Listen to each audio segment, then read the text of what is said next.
My roommate tried to replace my dead dog to hurt me, so I had her arrested, but she returned one last time, determined to finish the job. Bear was never a service dog. He wasn't trained to alert or fetch or anything official. But when I locked myself in the bathroom after my dad's funeral, Bear pawed at the door until I let him in, then sat in my lap and didn't move for 2 hours. When I broke up with my college boyfriend and felt like the loneliest person alive, Bear climbed into bed with me and licked my tears like he was mopping up a mess. He wasn't just a dog, he was my lifeline, and Lacey ruined that. When I moved in with Lacey 6 months ago, I figured we'd clash. She just had that always has to be right vibe. Our disagreements started small. She used Bear's brush on her own hair because she couldn't find hers. She poured glittery bath soap into Bear's shampoo because dogs deserve spa days too. Then came the grass brownie. She fed him a brownie, then laughed when Bear puked on the floor. I should have moved out, but rent was cheap and Bear seemed okay after the vet visit. But then last week, Bear collapsed. The vet said it was sudden heart failure. Nothing I could have done. I cried for 2 days straight. I told Lacey I needed some space, that I'd be going to stay at a friend's for the weekend. When I came back Monday morning, she was crouched in the living room, squealing baby talk to a pit bull mix with wild eyes. "Surprise," she said. "Meet Bear 2.0. I wanted to help you move on. It's not healthy to dwell, so I rescued him." I stared at her. "You named him Bear? Isn't it cute?" she chirped. "Oh, and I found the collar." So sentimental. She meant Bear's collar, the one I was going to have mounted in a shadow box with his paw print. I walked past her into my room, but my door was already open. Turns out the pit bull had gotten into my room. My bed was torn up, my journals shredded. The stuffed fox Bear used to sleep with was destroyed. Bits of it lay scattered in tufts around the floor. I couldn't breathe. "Oops," Lacey said from the hall. "He has separation anxiety. You should have texted if you were coming late." I turned around slowly. "He destroyed everything." She crossed her arms. "You said you loved dogs. I figured you'd get it." That night she complained that Bear 2.0 chewed her AirPods and demanded I pay for them. "You left them on the floor," I said. "He's your emotional baggage," she snapped. That's when I decided to get even. I called the landlord, asked what the pet deposit was. He sounded confused. "There's a dog in 3B? "Oh yeah," I said. "A pit mix. Not registered." Lacey came home to a notice taped to the door. "What is this?" she shrieked. "I guess you forgot to add your dog to the lease," I said. "Oops." She flipped. She threatened to have me evicted for hiding the dog first,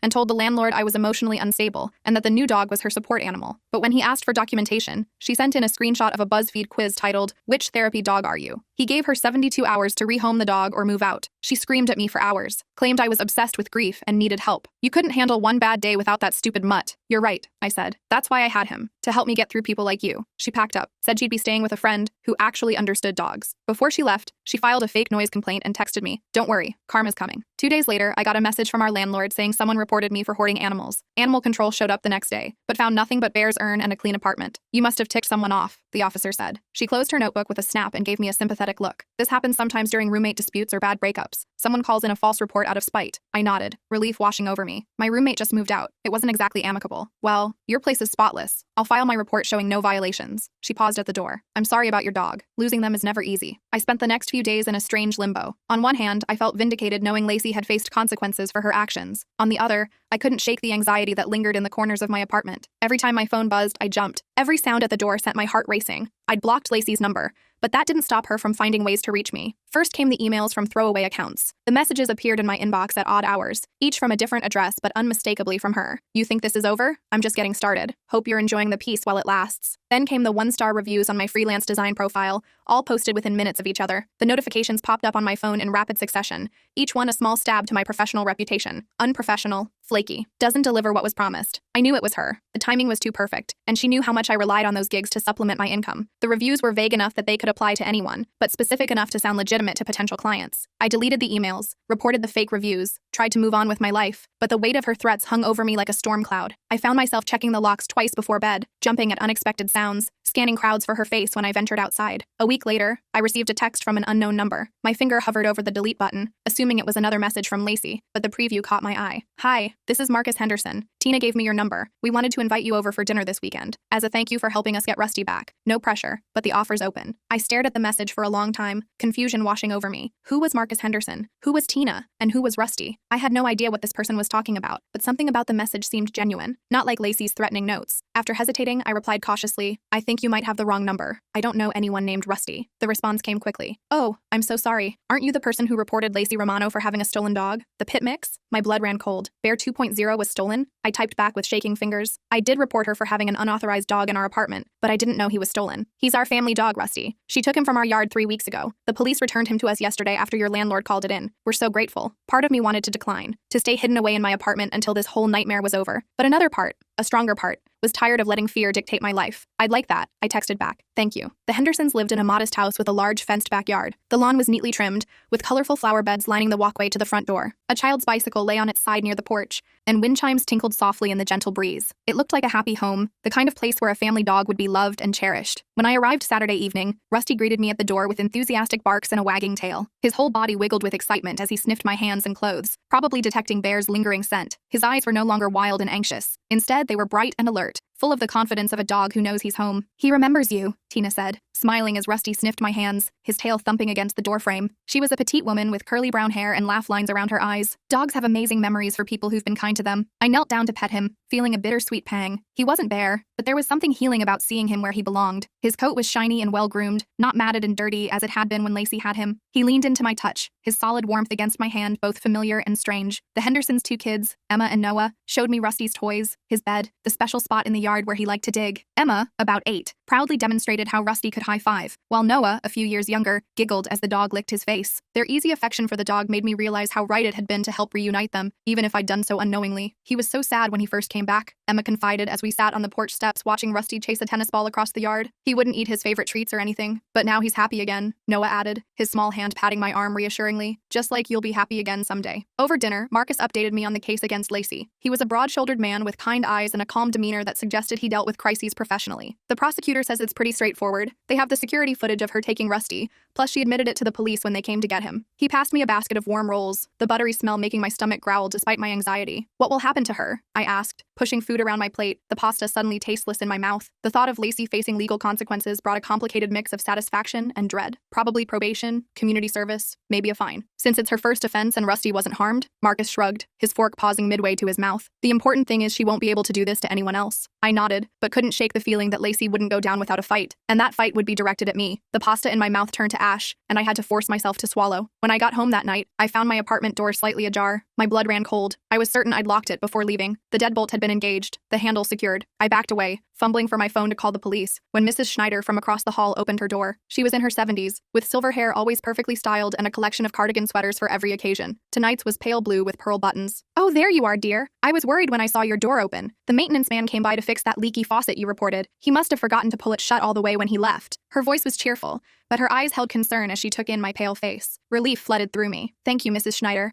I didn't realize he was coming today." She smiled kindly, the wrinkles around her eyes deepening. "No problem. You seem jumpy lately. Everything okay?" I forced a smile. "Just tired. Work's been busy." Inside my apartment, everything looked normal. The living room was undisturbed, my laptop still on the coffee table where I'd left it. The kitchen was tidy, dishes drying in the rack. The faucet was indeed fixed, no longer dripping with that rhythmic plink that had been driving me crazy for weeks. But something felt off. I couldn't put my finger on it until I went to make tea and found my mugs rearranged in the cabinet. Not dramatically, just enough that I noticed. The blue one was now in front of the green, the handle facing the wrong direction. My favorite mug with the cat pattern was pushed to the back when I always kept it at the front. Then I saw that Bear's urn had been moved slightly on the bookshelf. The ceramic container had been shifted about an inch to the left, no longer perfectly centered between my college textbooks and the framed photo of Bear and me at the park. The picture frame next to it was turned at a different angle, the image of Bear playing in snow now tilted slightly downward. Someone had been in my apartment touching my things, and it wasn't the maintenance man. The realization sent ice through my veins, my skin prickling with goosebumps despite the warm apartment. I called the landlord immediately, my heart hammering. "Did you send someone to fix my faucet today?" "No," he said, sounding confused. "You didn't report a leaky faucet." My hands started shaking. "Someone was in my apartment. They told my neighbor they were maintenance." The landlord swore. "I'll be right over. Don't touch anything." He arrived 20 minutes later with the actual maintenance man, Dale. Dale was in his 50s, with calloused hands and a tool belt that had seen better days. They checked the apartment thoroughly while I stood in the hallway, hugging myself, the chill of fear seeping into my bones. "Nothing seems to be missing," the landlord said when they finished. His brow was furrowed with concern, his phone already in hand to call the police. "But someone definitely picked the lock. We'll change it right now, and I'll review the building's security footage." Dale installed a new deadbolt, stronger than the previous one. The sound of his drill was oddly comforting, concrete action being taken to protect me. The landlord promised to call me once he'd checked the cameras. That night, I pushed my dresser in front of the door and slept with my phone in my hand, ready to call 911. Every creak of the building settling made me jolt awake, heart racing. The shadows in my room seemed deeper, more threatening. I left the bathroom light on, the door cracked just enough to provide a reassuring glow. The landlord called the next morning. I checked the footage. A woman entered the building around 3 p.m., buzzed several apartments until someone let her in. She was wearing a baseball cap and sunglasses, but he hesitated, his voice crackling slightly over the phone. "It looked like your former roommate." My stomach clenched, a cold knot of fear tightening. "Did you call the police?" I did. "They're sending someone over to take a statement and look at the footage. They said since nothing was stolen, it might be hard to prove criminal intent,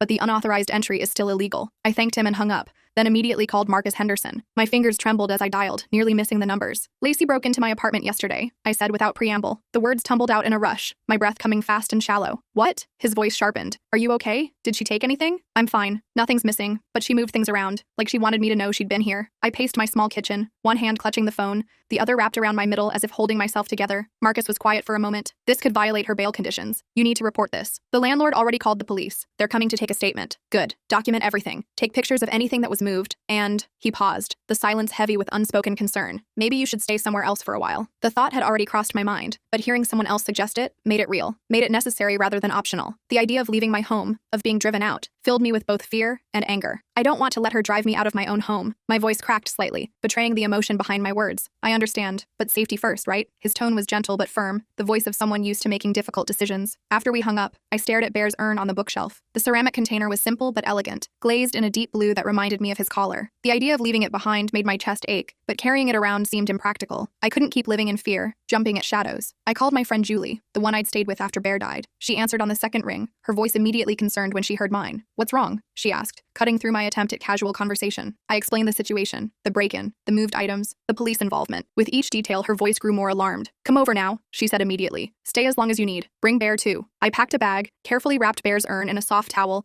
and placed it in my backpack. The ceramic container felt heavier than usual, as if weighted with all my grief and fear. I double-checked the new locks, made sure all windows were secured, and took one last look around my apartment before leaving. As I was leaving, my phone buzzed with a text from an unknown number. The notification preview showed just enough to make my blood run cold. Nice visit with the Hendersons? Bet Rusty doesn't even remember you. Dogs are so fickle, like people. How did Lacey know I'd visited the Hendersons? Had she been watching their house? Watching me? The thought made my skin crawl, goosebumps rising on my arms despite the warm spring day. I looked around the street nervously as I walked to my car, half expecting to see her lurking in the shadows. I took a screenshot of the message and forwarded it to Marcus, then deleted the original and blocked the number. My hands shook as I started my car, checking the back seat twice before pulling away from the curb. Julie lived in a secure building with a doorman. The lobby was marble and glass, impersonal but reassuring in its solidity. Hector, the doorman, was a former military man with broad shoulders and alert eyes that missed nothing. He checked my ID carefully before allowing me upstairs, even though Julie had called down to approve my arrival. The moment I stepped into her apartment, some of the tension left my shoulders. Her place was the opposite of mine. Colorful throw pillows scattered across a plush couch, art prints covering nearly every wall, plants thriving on every available surface. It smelled of cinnamon and coffee, warm and inviting. Her cat, Mochi, regarded me suspiciously from the couch, his orange tail twitching slightly. His green eyes followed my movements as I set down my bags, clearly unimpressed with this invasion of his territory. You look terrible, Julie said, taking my bag. Her blunt honesty was one of the things I loved about her. No sugarcoating, just straight truth delivered with compassion. When's the last time you slept properly? Before Bear died, I admitted. The dark circles under my eyes had become so normal I barely noticed them anymore. She squeezed my arm. Well, you're safe here. No one gets in without going through Hector downstairs,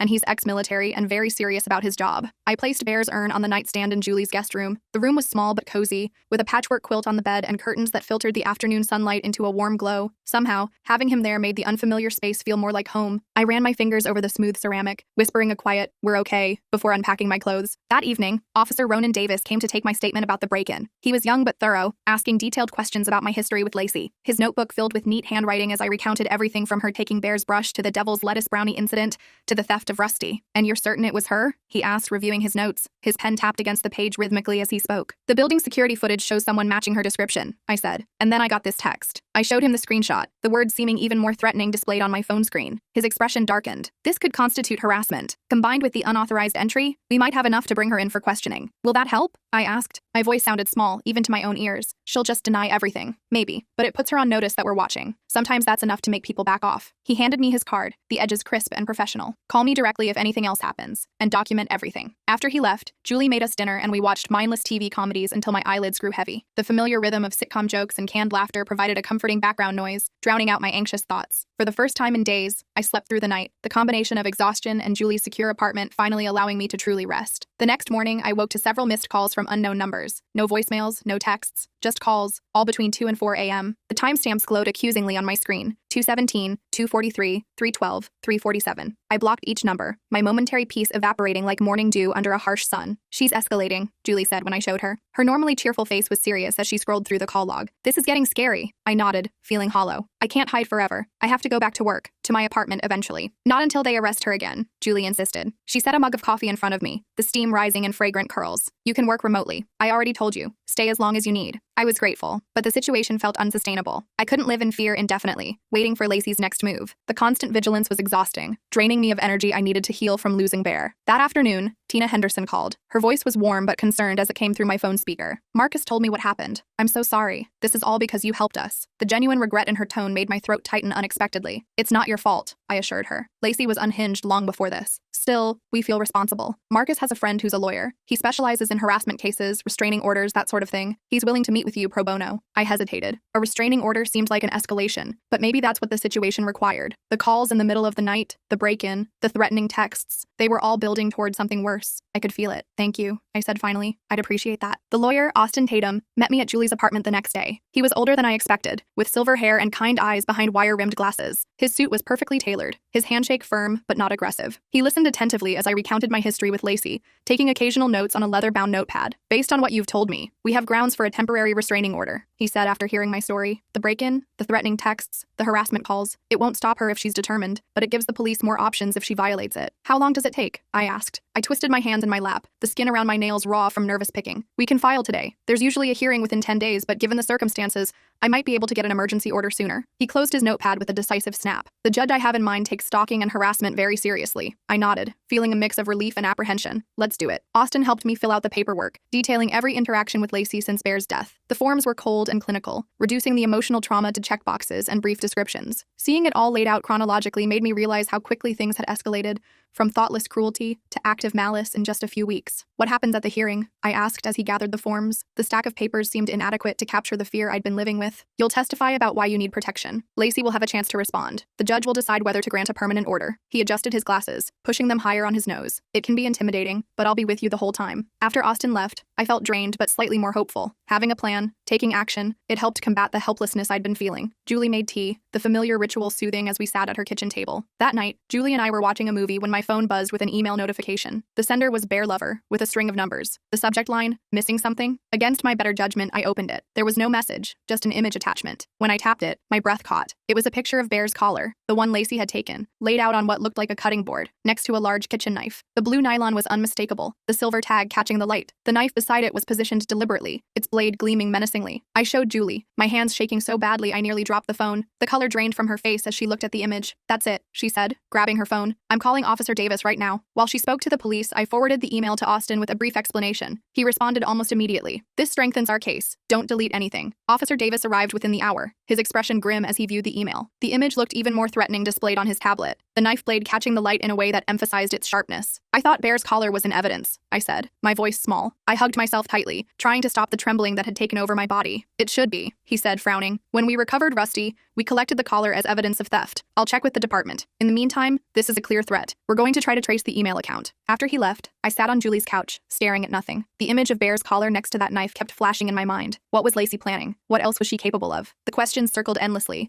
offering no answers, only increasing my anxiety. You should sleep, Julie said gently. She placed a soft blanket around my shoulders, the weight of it grounding. I'll stay up a while longer. I nodded, too exhausted to argue. In the guest room, I curled around Bear's urn as if I could protect him even now. The ceramic was cool against my cheek, a poor substitute for the warm, living dog who used to sleep beside me. I'm sorry, I whispered to the ceramic container. I'm so sorry I couldn't protect you before. The next morning, Austin called with news. His voice was brisk but satisfied as he delivered the update. The judge granted an emergency restraining order. Lacey can't come within 500 feet of you, your home, or your workplace. She can't contact you by any means. The legal terminology sounded reassuringly official, a shield of words and consequences. Relief washed over me. Thank you. The police will serve her today. The hearing for the permanent order is set for next week. He paused, his tone becoming more cautious. This is good news, but stay vigilant. These orders are only as effective as the person's willingness to obey them. I thanked him again and hung up, feeling a small weight lift from my shoulders. It wasn't a solution, but it was something. A legal acknowledgement that Lacey's behavior was unacceptable and dangerous. Officer Davis called an hour later. We've confirmed the collar is missing from evidence. We're investigating how it was removed and who had access. My stomach dropped. So it's really Bear's collar in the photo? It appears so. We're treating this very seriously now. Tampering with evidence is a felony. His voice was tight with professional anger. Someone in the department helped her, which means this goes beyond a personal vendetta. I closed my eyes, trying to process this new information. What should I do? Stay where you are for now. We're going to try to locate Ms. Romano for questioning, but they couldn't find her. Lacey had apparently left her friend Abigail's apartment the day before and hadn't returned. Her phone was off. Her social media accounts had gone quiet. It was as if she'd vanished, which somehow felt more threatening than her active harassment. Days passed. The restraining order was officially served served by posting it at Abigail's address, since Lacey couldn't be found in person. I continued staying at Julie's, working remotely, venturing out only when necessary and always with Julie or another friend accompanying me. The constant vigilance was exhausting, but the alternative, being alone and vulnerable, was unthinkable. The hearing date for the permanent restraining order approached. Austin prepared me for what to expect, but warned me that if Lacey didn't show up, the judge might postpone. "We'll argue against that," he assured me. "Given the circumstances, her absence shouldn't delay your protection." The night before the hearing, I received another email from the Bear Lover account. This time, there was a message. "See you in court tomorrow. Hope you're ready for what comes next." I forwarded it to Austin and Officer Davis, my hands trembling. The threat was vague but unmistakable. My imagination filled in the blanks with increasingly terrifying scenarios. "We'll have extra security at the courthouse," Officer Davis promised when he called. "She won't get near you." I barely slept that night, my mind racing with possibilities. What was Lacey planning? Would she actually show up? What would I say if I had to face her? The questions circled endlessly, offering no peace, no rest. The morning of the hearing, Julie insisted on coming with me for moral support. She laid out clothes for me, professional but comfortable, a navy blue blouse and gray slacks that made me look put together despite the dark circles under my eyes. She made breakfast, though I could barely eat. My stomach knotted with anxiety. Austin met us outside the courthouse, his expression serious. "Remember, stick to the facts," he advised as we walked in. "Don't let emotion overtake you, even if she tries to provoke you." The courthouse was busy, people rushing in all directions. Security was tight. We had to pass through metal detectors, have our bags searched. Officer Davis was waiting inside, along with another officer I didn't recognize. Both scanned the crowd constantly, alert for any sign of Lacey. "No sign of her yet," Davis said, scanning the crowd. "But we're watching all entrances." We made our way to the assigned courtroom and took seats near the front. Austin arranged his papers, occasionally glancing toward the door. Julie squeezed my hand reassuringly. The room smelled of furniture polish and anxiety, the wooden benches hard and uncomfortable beneath me. 10 minutes before the hearing was scheduled to start, the courtroom doors opened. I turned, expecting to see Lacey. Instead, it was Abigail Davis, Lacey's friend. She looked nervous, clutching her purse tightly as she scanned the room. Her hair was pulled back in a messy ponytail, her face pale and drawn with worry. When she spotted me, she hesitated, then walked over. Her steps were uncertain, her shoulders hunched as if expecting a blow. "Can I talk to you?" she asked, her voice barely above a whisper. Austin stood immediately, positioning himself between us. His posture was protective, his voice firm but controlled. "My client has a restraining order against Lacey Romano. If you're here on her behalf—" "I'm not," Abigail interrupted. "I'm here because I'm scared. For her and for everyone." Her voice trembled slightly, her knuckles white where she gripped her purse. Austin and I exchanged glances. He nodded slightly, giving permission while remaining alert. "What do you mean?" I asked. Abigail glanced around nervously, as if expecting Lacey to materialize from the crowd of strangers filling the courtroom. "Lacey's not coming today. She's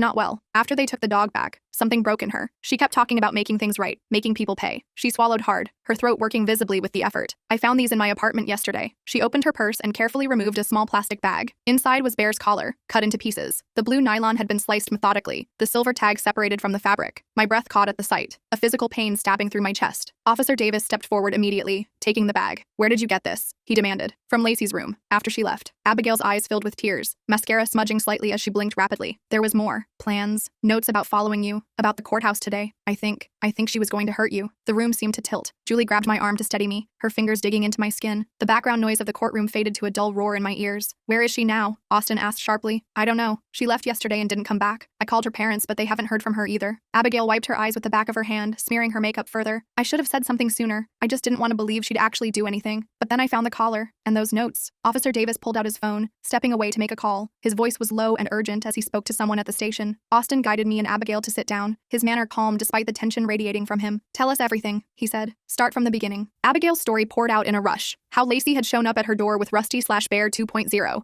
claiming she'd rescued him from an abusive home. How devastated she'd been when the police came to take him. How her anger had gradually twisted into obsession. "She kept saying you ruined her life," Abigail told me. "That you turned everyone against her. She somehow got that collar from the police station. I don't know how. She said it was the first step in making things even." My skin crawled. All this time I'd been afraid of Lacey's harassment, her petty revenge. I hadn't considered she might be capable of real violence. The realization sent a chill through me, goosebumps rising on my arms despite the warmth of the crowded courtroom. Officer Davis returned, his expression grim. "We're putting out an alert for Ms. Romano. Ms. Davis, we'll need you to come to the station to make a formal statement." The judge entered the courtroom then, and Austin quickly explained the situation. The judge's expression grew increasingly concerned as Austin outlined the evidence of Lacey's escalating behavior and the new information from Abigail. Given the new evidence and Lacey's absence, the judge granted the permanent restraining order immediately, setting it for the maximum duration allowed. As we left the courthouse, surrounded by police officers, I felt hollow rather than relieved. The restraining order seemed meaningless now. Lacey was out there somewhere, unhinged and fixated on revenge. The legal protection felt like paper armor against a very real threat. "What happens now?" I asked Officer Davis as we reached the parking lot. The spring sunshine felt incongruously bright given the darkness of the situation. "We find her," he said simply. "In the meantime, we'll have officers checking on your apartment regularly. You should continue staying with your friend for now." I nodded numbly. The pieces of Bear's collar, the memorial I'd planned, destroyed out of spite, symbolized everything Lacey had taken from me. My sense of safety, my peace of mind, my chance to properly grieve my dog. For the next 3 days, I barely left Julie's apartment. Every notification on my phone sent a jolt of adrenaline through my system. Every knock at the door made me freeze. Officer Davis called daily with updates, but they all amounted to the same thing. No sign of Lacey. "We've got officers watching your apartment and patrolling this area," he assured me. Her face is circulating through every precinct. She can't stay hidden forever. But his words did little to ease the constant knot in my stomach. I kept thinking about Bear's collar, cut to pieces, the methodical cruelty of it. What kind of person does that? On the 4th day, Julie had to go into the office for an important meeting. "I can cancel," she offered, hovering by the door with her laptop bag. Her expression was torn between professional obligation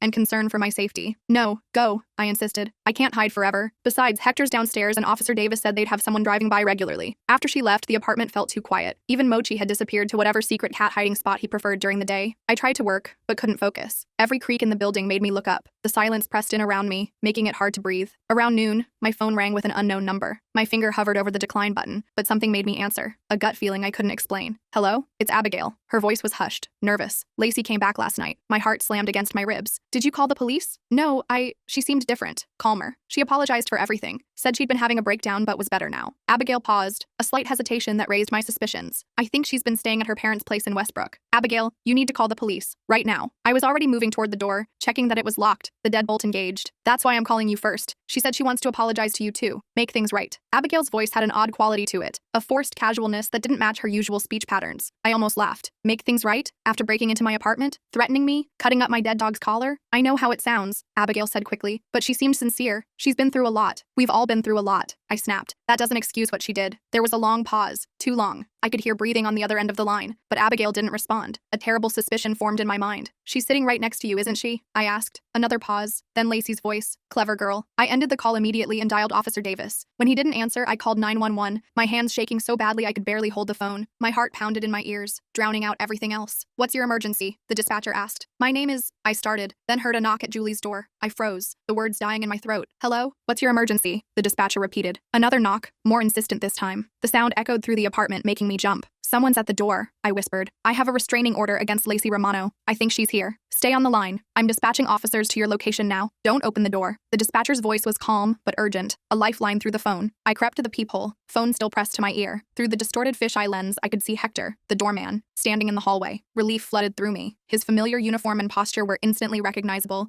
though something about his stance seemed off. "It's just the doorman," I told the dispatcher. "Miss?" Hector called through the door. "There's a package for you downstairs. Needs a signature." Something felt off. Hector never delivered packages himself. Residents had to go down to the lobby to collect them, and his voice sounded strained, not his usual cheerful tone. "Sir," I called through the door. "Can you leave it at the desk? I'll come down later." "I'm afraid not. Courier's waiting. Says it's urgent." There was a slight tremor in his voice that raised alarm bells in my mind. The dispatcher's voice came through my phone. "Ma'am, do not open that door. Officers are 3 minutes out." I backed away from the door, heart pounding. "Hector, I'm not feeling well. Please tell them to leave it." A moment of silence. Then, a different voice. Lacey's voice. "Open the door, or I swear to God I'll hurt him worse than I already have." My blood turned to ice. "What did you do to him?" "Nothing permanent. Yet. But that could change real quick." The threat in her voice was unmistakable, cold and calculating. I looked around frantically for a weapon, anything I could use to defend myself. The best I could find was a heavy ceramic lamp. I unplugged it, gripping the base tightly, the weight of it reassuring in my hands. "Officers are 1 minute away," the dispatcher said in my ear. "Stay on the line." "I have Bear's ashes," I called through the door, trying to buy time. "If you hurt Hector, I'll flush them down the toilet." A pause, then a thud against the door, like someone had kicked it. The wood vibrated with the impact, the frame creaking ominously. "You're lying," Lacey hissed. "You wouldn't do that to your precious mutt." "Try me," I said, my voice steadier than I felt. "You've already destroyed everything else. What's left to lose?" Another thud against the door. The wood splintered slightly around the deadbolt. One more good kick and it would give way. I gripped the lamp tighter, backing toward the kitchen where there were knives. My palms were slick with sweat, making the ceramic base slippery in my grasp. Through the phone, I could hear the dispatcher saying something about staying calm. That help was almost there. The words barely registered through the roaring in my ears. The door shuddered with another impact. The frame cracked. One more kick and, suddenly there were shouts in the hallway. The sound of running feet. A woman's scream, Lacey's scream, and a man's voice ordering someone to get down on the ground. There was a thud, then the sound of a struggle. More shouting. I stayed frozen in place, lamp still clutched in my hands, until there was a gentle knock at the damaged door. "Police," a woman's voice called. "Are you all right in there?" I lowered the lamp with trembling hands. "Yes," I managed to say, though my voice cracked. When I opened the door, 2 officers stood in the hallway. Behind them, Lacey was face down on the floor, hands cuffed behind her back, a female officer kneeling on her back. Her face was pressed against the carpet. it, but I could see her eyes, wild with rage, fixed on me with an intensity that made my skin crawl. Hector sat against the wall, holding a bloody cloth to his head. His uniform shirt was torn, a bruise forming on his cheek. Despite his injuries, he gave me a reassuring nod. "Are you hurt?" one of the officers asked me. I shook my head, unable to take my eyes off Lacey. She turned her face toward me, her expression a mixture of rage and something else. Desperation, maybe. Madness, certainly. "This isn't over," she spat. "You think you've won? You haven't." The officer hauling her to her feet cut her off. "That's enough. You've got a lot more to worry about now than your grudge." As they led her away, I rushed to Hector. "I'm so sorry," I said, kneeling beside him. "Are you okay?" He managed a weak smile. "She caught me by surprise, hit me with something when I was checking the mail. I'll be fine." The paramedics arrived a few minutes later, followed by Julie, who'd been called by the building management. She hugged me so tightly I could barely breathe, her familiar perfume enveloping me in a cloud of comfort. "Thank God you're okay," she whispered. When they called me, I thought, "I'm fine," I assured her, though my hands wouldn't stop shaking. They got her.